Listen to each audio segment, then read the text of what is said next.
کبھی بھی اپنے آپ کو ایسی بحث کے اندر شامل نہ کرنا جس کا نتیجہ بے ادبی تک پہنچتا.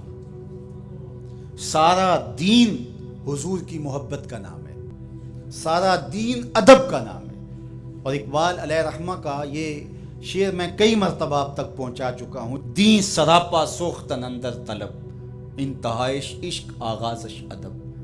طلب محبوب میں تڑپنے کا نام دین ہے. ادب سے شروع ہوتا ہے، عشق پہ ختم ہو جاتا ہے. جو دین ادب سے شروع نہیں ہوتا اور عشق پہ ختم نہیں ہوتا، وہ دین ہی نہیں ہے. وہ دین مقصود شریعت نہیں ہے، وہ دین مقصود الہی نہیں ہے.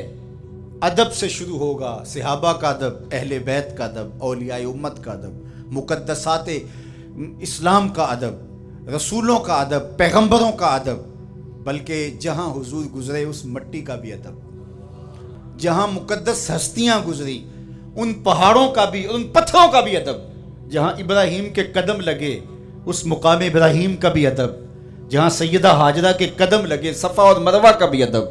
دین تو ہے ہی ادب، سراپا ادب ہے دین. اللہ اکبر. اور اگر نگاہ ابو بکر نصیب ہو جائے تو اقبال کا ایک لہجہ اور دیکھیے. معنی حرفم کنی تحقیق اگر، بنگری بادیدہ صدیق اگر، قوت قلب و جگر گردت نبی، از خدا محبوب تر گردت نبی. ایک لمبی گفتگو ہے جس کے آخر میں یہ اشعار بیان ہوئے. معنی حرفم کنی تحقیق اگر، میری گفتگو کو اگر تو تحقیق کر کے بھی دیکھ لے، بنگری بادیدہ صدیق اگر. ابو بکر رضی اللہ تعالیٰ عنہ کی نگاہ نصیب ہو جائے تو پھر نتیجہ کیا ملتا ہے؟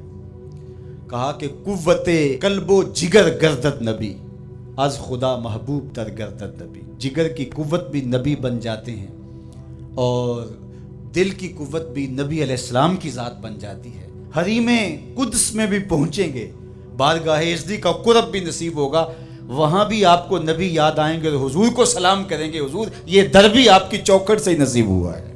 مقصود شریعت اللہ کی محبت ہے، لیکن اللہ کی محبت بھی آپ کو اسی در سے نصیب ہوگی.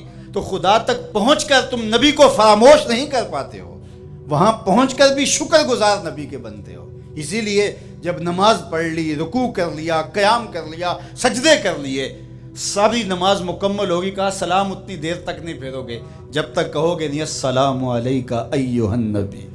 اے نبی تیرے اوپر سلام و خدا کا در دکھایا ہے تو تیری ذات نے دکھایا ہے.